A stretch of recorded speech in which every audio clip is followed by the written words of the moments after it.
wala nga pala.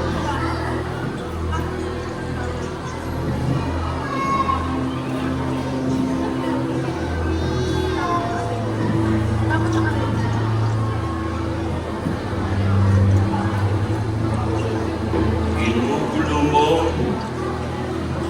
ang buong bayan sa mga baluktot mong aral.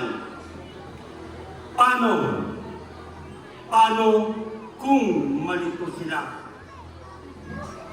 at mag-atlas? Paano ko iyan sa bayan ng Roma pananagutan nito? Si Barabas ang nagsimula ng pag-atlas. Siya ay dinakip na. Manahimik ka! Huwag mong ipasok sa usapang ito si Barabas. Pilit niyang iniibsan ang uhat ng mga Romano sa dugo nating mga Hudyo. Baka naman, pati ang Nazareno itong kadugo natin ay papatulan na naman kay Poncio Pilato. Manahimik ka! Masyado kang mabilis, Nicodemo.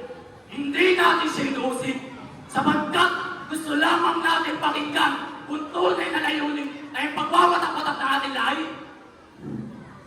Ikaw! Pilit mong babalak mong ipinagsigawan na ikaw ang Mesiyas. Tapatin mo nga ako. Sino ka nga ba talaga? Ikaw ba ang Mesiyas? Ikaw ba ang tunay na anak ng Diyos? At balang araw ay malalaman ninyo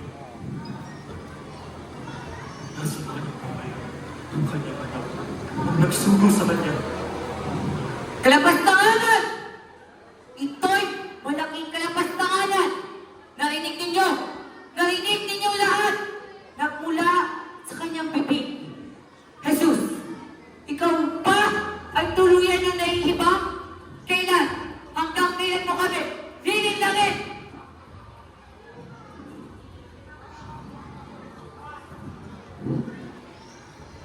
Narinig nyo? Narinig nyo mula sa kanyang mga bibig. Alisin nyo ang tao niyang sa akin. At baka lumuhod ako at sumamba dyan sa tao niyan. Ha? Ito'y kalapastanganan sa Diyos!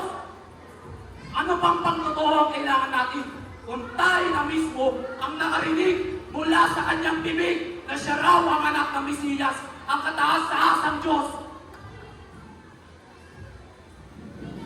Kaya, mga kasama, buo na ang ating pasya. Nakamatayan! Kamatayan! Ang ato sa taong yan! Wala nang kailangan pa upang patunayan. Napakarami niya ng ginagawa dapat sa ating bayan.